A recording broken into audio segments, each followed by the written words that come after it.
Bon après-midi. Mon nom c'est Jorge, Sebastiao. Ça me fera plaisir d'être avec vous pour à peu près 45 minutes cet après-midi. C'est toujours difficile vers la fin de la journée, surtout avec une chambre aussi chaude. Alors c'est bon de distribuer un peu de glace à travers l'audience. Quoique je parle français, je peux prendre des questions en français, en espagnol, un peu portugais, peut-être un peu en simple arabe. La présentation va être en anglais. Alors s'il y a des questions, ou si je vais trop vite, bon, on prendra un petit peu vers la fin. Alors ça fait plaisir d'être ici. Et, the topic of my discussion today is something called weapons of mass destruction, I guess version 4, maybe similar to IPv4, but it's an evolution of a presentation that has been growing over time. Of course, trying to make this as interesting as possible, the topics that I'll be covering is, obviously there's a lot of attention being put to that. Although I come from Canada originally, most of my work has been done around Middle East, Africa, and Asia. We sometimes tend to refer these as emerging markets, depending on which perspective. Of course, around the Middle East, these kind of attacks and these kind of technologies is extremely important because we're looking about protecting critical infrastructure. And here, when I refer to critical infrastructure, I primarily talk about oil pumping business, which obviously is helpful for the rest of the world. We'll look at target attacks, specifically Stuxnet and upcoming variations and some of the implications. When we look at this new world order, I guess we can look at from the cinema perspective or Hollywood, but in reality, in the real world, things are slightly different, or maybe not so slightly different, as we can see a lot of similarities between what is happening on the big screen as well as in reality. Of course, these kind of attacks are not new. We'll pick one or two in particular. More specifically, if you go back a few years, the CIA actually took a specific chip and introduced some logic bomb in it, which destroyed a gas pipeline. And as you can see, this kind of attacks have a direct implication on the economical consequences of a country. At that time, Russia was coming out of tough economical times. If somebody destroys the capability of you collecting cash to feed your people, the implications are extremely high. More specifically, at Stuxnet, it started appearing a little bit sometimes in a funny way, but we'll refer to this in more detail later. But what you actually see on the screen is not exactly what is always happening in real time. Now, it started appearing in the press somewhere between 2010, 2011, but in reality, the attacks predated much earlier than that. We're talking probably 2008 or even earlier, or at least 2008 as documented. These kind of attacks, as we tend to refer them, maybe from a statistics perspective, an earlier speaker also alluded to that, they call them persistent targeted attacks, which is really funded by people that can afford it because it takes a long time. They require a lot of customizing and investment, much well beyond the capabilities of much of the networks that we have been referred to. And they typically tend to target infrastructure of a country. If you look at Estonia a few years back, you can look at this as the public sector being targeted, but specifically Stuxnet, it looks at things like manufacturing or critical infrastructure of a country. When we look at traditional mass attacks that are maybe designed to collect small amounts of money, which turns out to be a lot, when we look at targeted attacks, there is very unique features associated with that. The way they actually propagate across the network, the way they attack the network, the way they choose the victims, and how they take the information from those victims or how they create destruction within that environment. And the idea here behind a lot of these attacks is not to be perceived, because once the attack gets known, you have to move on and reinvent the wheel to attack further. Specifically to Stuxnet, when it was discovered around 2010, at the time we talked of it as a complex attack, over 100,000 lines of code, but we'll see very quickly that more complex attacks are coming on board. It used zero-day exploits or specific vulnerabilities against the Microsoft operating system, one would look at, well, why infrastructure industrial attack will actually attack a Windows operating system. One would not expect the two to coexist, but there is actually a very tight connection between and the reasoning behind it. And the reason is the Windows operating system is the tool that is actually being used to program the logic control unit, which is actually driving the industrial system that, in this case, is being infected and being destroyed. Now, it's always nice to try to describe things in slides, but I think in the case of real life, it's always better to actually see a video that puts things in perspective. So I've chosen two videos during my presentation, so I'll play the first one. 7 software installed, and you need that software in order to access the PLC and to program the PLC. Here's the PLC that we're actually going to program. We're going to download our program on here, and we're going to show how we can control the PLC. The PLC is connected to this air pump, and we're going to use this air pump to inflate balloons, and we're going to use proof of concept code to show how Stuxnet would be capable of interfering with the process of programming the PLC and controlling the pump. So the demonstration that I'm going to show is I'm going to program the PLC to inflate this balloon for 3 seconds. Then we're going to infect the PLC, and we're going to download the same program to inflate the balloon for 3 seconds again. But when the computer is infected, you'll see that the PLC behaves differently from what we expect. So to program the initial PLC to inflate the balloon for 3 seconds, I use the software step 7. So in step 7, you need to open up the code block OB1. And inside in the code block OB1, I have this timer here set for 3 seconds. 3S is the important command here. This timer is going to run for 3 seconds. It'll turn the pump on until this timer is finished, and when the timer is finished, it'll turn the pump off. That's turning the pump off here. So what I do is I download that onto the PLC. And it asks me, do I want to overwrite the code that is already there? I say yes. Okay, so now this code is on the PLC, so we can test our code out by turning on the PLC.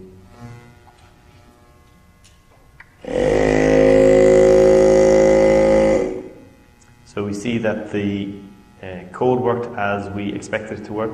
The balloon inflated for 3 seconds. So now what we're going to do is we're going to infect the PLC, we're going to infect the computer here, we're going to download the same program onto the PLC, and we'll see that the PLC behaves differently the next time. So to do that, I need to close all the software, infect the machine, and then open up the software and perform the same steps again.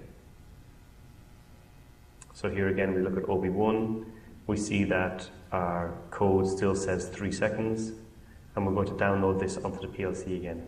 At this stage the computer is infected, so we don't have control of the PLC. So what we think we're sending to the PLC can be intercepted by the threat and can be rewritten. So it's asking me, do I want to overwrite the code that's already there? I say yes, the same as last time. So now this code here that will run for 3 seconds and inflate the balloon for 3 seconds, that's what we should observe here when we turn on the PLC.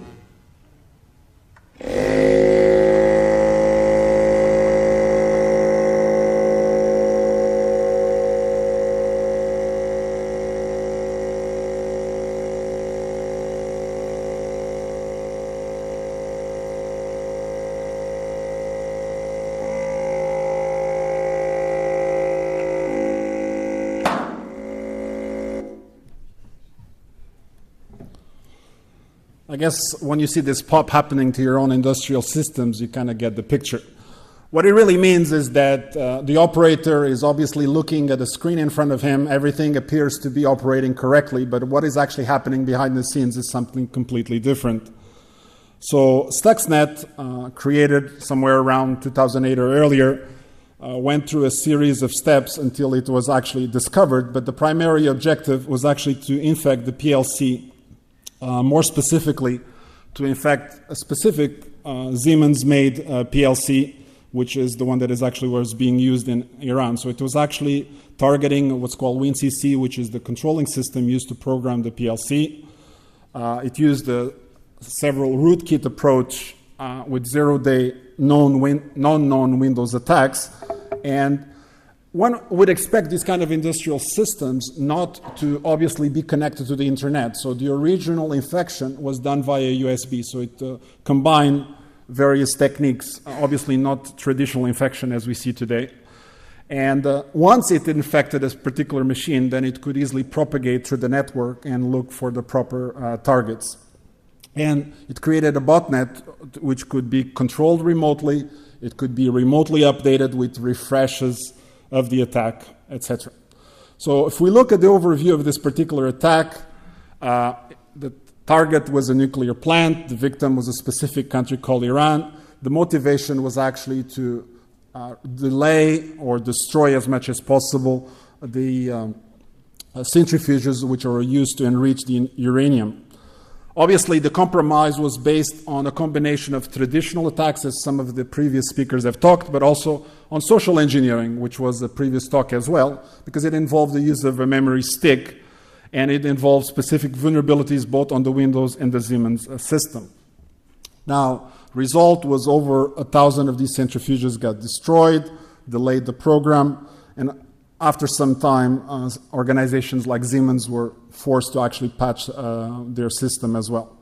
So this entire propagation system obviously started with the infection via a USB stick, which means there obviously had to be some compromise of specific resources which had physical access to the plants or the enrichment plants in these locations. Once this was done, then it used to propagate via USB, via a print server or via Windows server, zero-day attack, and then simply propagate across the local area network, which one would not expect it to actually be connected to the internet. And from there on, it obviously created as much damage, and we'll see a specific example of how that damage was done. Today, one can actually test for this specific attack. It is available on the Metasploit toolkit, so you can easily do a simulation of such attack. Other things that are probably important to note is these kind of attacks, as some of the ones I will be talking later on in the presentation, use anti-forensic techniques. They are designed to remain as hidden as long as possible. And they are trying to be very, very targeted, and they basically hide their tracks as best as possible so they are not becoming discovered earlier on. This is what the Siemens Thematic PLC looks like. You have the control system that you saw earlier, which is a Windows user interface, which is called WinCC. Once the right programming is done of the PLC, then the program gets transferred across. The interesting aspect about this specific attack is that the operators in the Iran enrichment plants were looking at the console that controlled this PLC, and everything basically seemed to operate as it was before. So they were basically hiding the feedback. So the operators saw everything as running normal within the plant. Another interesting aspect about the attack was the amount of research and funding that went into doing this attack. In the first part of the presentation, I looked at the propagation, affecting Windows with zero-day exploits, but to actually attack Siemens-made industrial-grade tool, it requires a lot of research. And this research was basically done using resonance. I don't know if many of you are familiar with the term resonance, but anything that is built today, whether it's a car, a building, or a bridge, has a resonance frequency. And if you can reach that resonance frequency, basically that building, that car, etc., will self-destruct. The best way to actually try to describe this to you is to show you another quick video. So everything that exists has a specific frequency.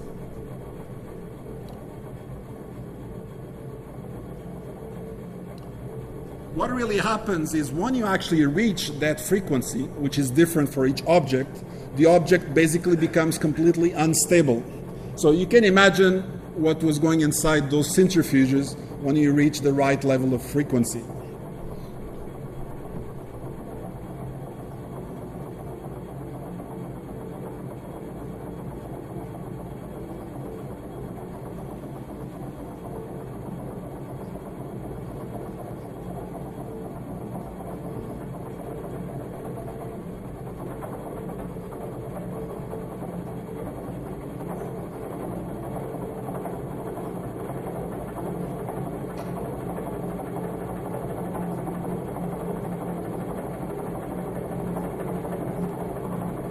is important to highlight here, you can quickly imagine the amount of research, testing that went on to actually make sure that the exact amount of damage was actually being done.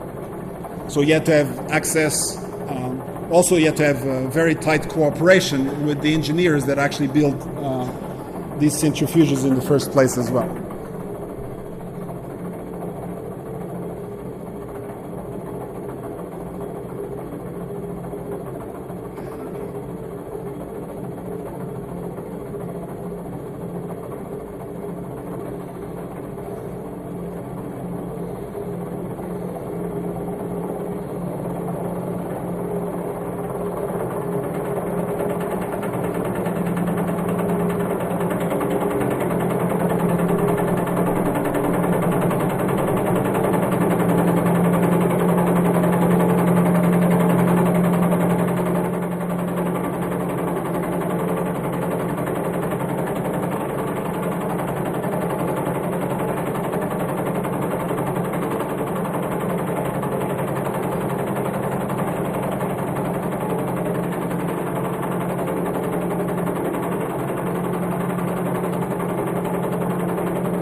So in the case of this specific device, when it reached a certain frequency, these devices were basically self-destructing.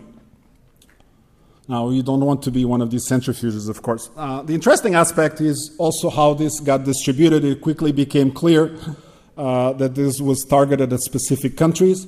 But of course, as any malware that is created, although it might be with a specific purpose, it tends to always outspread its bounds. So it actually infected other locations like India, Indonesia, etc. So although the primary large number of attacks were in Iran, other countries like Indonesia and India got extremely affected as well, although in smaller numbers. And also this got infected as well in specific countries where also the Siemens was being used. So you can quickly imagine that if you were sitting in South Korea or so, your system might actually be infected and you have a side effect, and you are basically being called, sometimes I think we tend to refer to this today as collateral damage. So now, obviously the result was the attack on this specific critical infrastructure, specific enrichment in nuclear plants in Natanz and Bushiri. It caused 60% infections in Iran. And obviously the objective here was to delay this specific program. This was still earlier on. No country at that time claimed responsibility for any of such attacks. As a result, Siemens, after long periods of time, was forced to actually patch the system. And what basically started to happen is everybody started looking. If this can happen in Iran, what about our own critical infrastructure? We run electrical plants, we run water plants, we run trains, we run all kinds of systems that have SCADA systems built in. And these own systems have obviously vulnerabilities associated with them. And what is really important here to note at the end of the day is any kind of attack you launch is a bit like a boomerang. You know, you throw something, but it may come back to hit you. And what I mean here is important is that your own infrastructure may be extremely vulnerable. So you need to start looking at the homegrown impact and how to actually control and mitigate potential future attacks as well.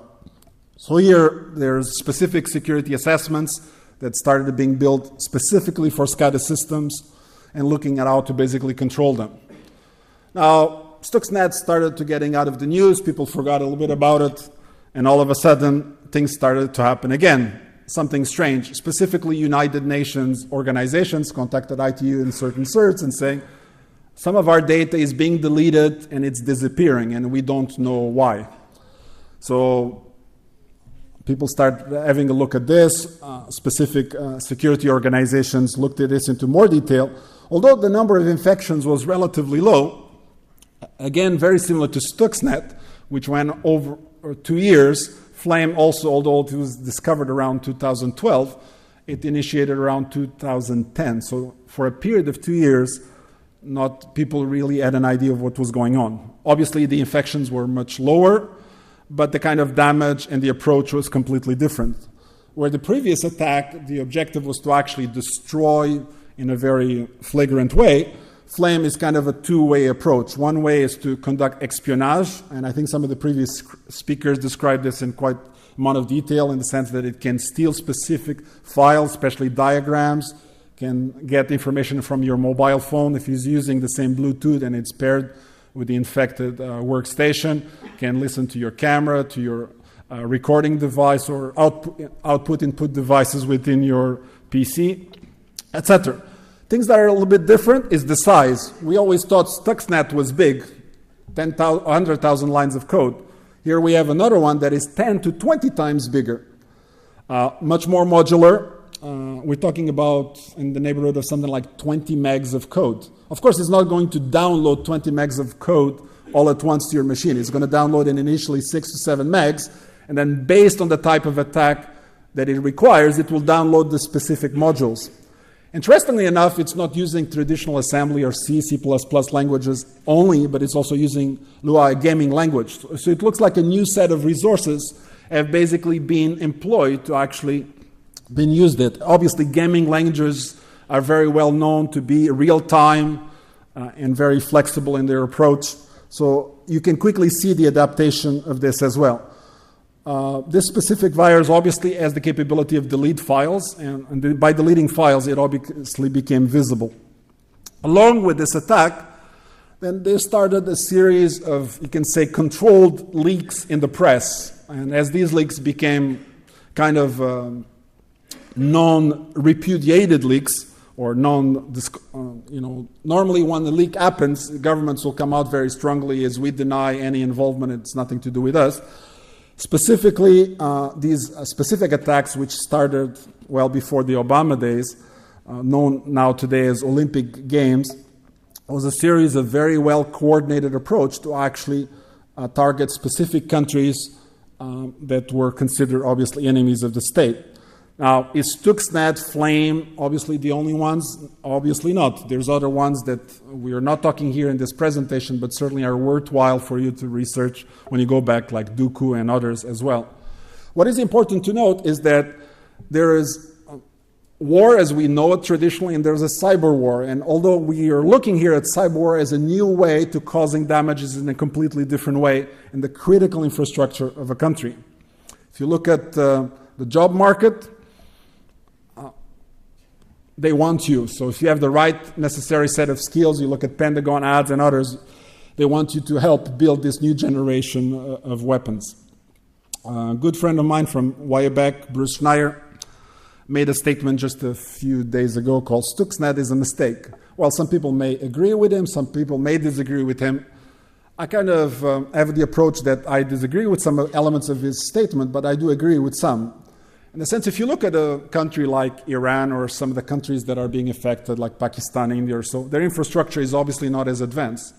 But think of Stuxnet or Flame as a very strong weapon that you're throwing at your enemy. Your enemy is not necessarily using a lot of electronic capabilities within their own infrastructure today. But if you look at Europe specifically, if you look at North America like Canada or USA, SCADA systems are all over the place, and all these SCADA systems are still using very old Windows systems, not well protected. So the weapon that you throw at your enemy could easily come back to affect you much more strongly. And from that perspective, I agree. We have always this statement that say, if your house is made out of glass, don't throw a stone at your neighbor. Because obviously, especially in the electronic age, it's very easy to clone these tools and modify them slightly, and they become obviously much more strong weapons.